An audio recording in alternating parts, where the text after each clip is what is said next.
Hello guys, Rosmi Kitchen আপোনাক স্বাগতম জনাইছো। মই আজি ডাক কাৰি বনাম, হাঁহৰ মাংসৰ জোল বনাম, কাৰি বনাম। এইখিনি আমি ৰেডিকে ললো সকলোখিনি বস্তু। এতিয়া মই কেনেকা বনাম আপোনাক দেখাই যাম। স্টেপ বাই স্টেপ আপোনাক চাই যাব আৰু কেনে লাগিছে আপোনাক ভাল পাইছে নে নাই কমেন্ট কৰি জনাব দেই। এয়া আমি পিয়াজখিনি, জলকীয়া আৰু আদা নহৰু আধাটো ইয়াতে দি লৈছো তেলত। প্ৰথমতে এতিয়া আমি অলপ হালধি দি লওঁ। প্ৰথমতে এয়া অলপ মিট মছলা দিছো, জিৰা পাউডাৰ দিছো, অকণমান ৰেড চিলি দি দিছো যাতে মাংসটো কালাৰটো ভাল হয় আৰু অকণমান খাবলৈ জ্বলা হয়। পিঁয়াজটো অলপ ভজাৰ পিছত মই মাংসখিনি ইয়াত দি দিলোঁ।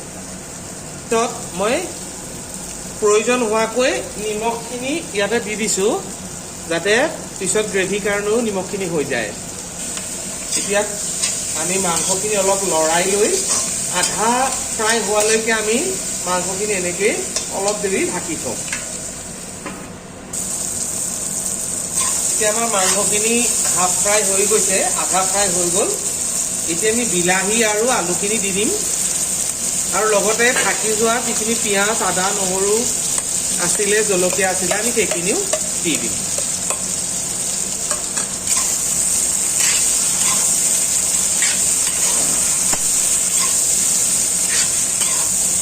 এতিয়া আমি এই বিলাহীখিনি গলালৈকে আমি এনেকৈ আকৌ ঢাক মাৰি থওঁ। এইফালে আমি পানীও গৰম কৰি থৈছোঁ যাতে আমি গৰম পানীখিনি তাতে দিব পাৰিম পিছত।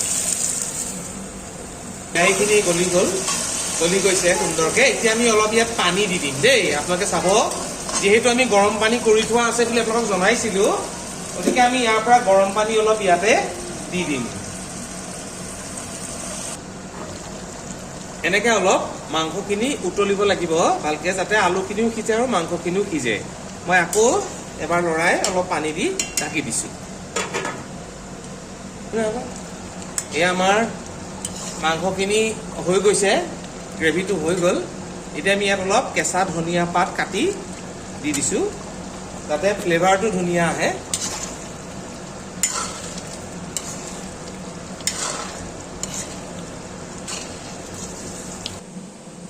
আপোনালোক সকলোৱে এনেদৰে হাঁহৰ মাংসৰ কাৰি বনাই খাবচোন।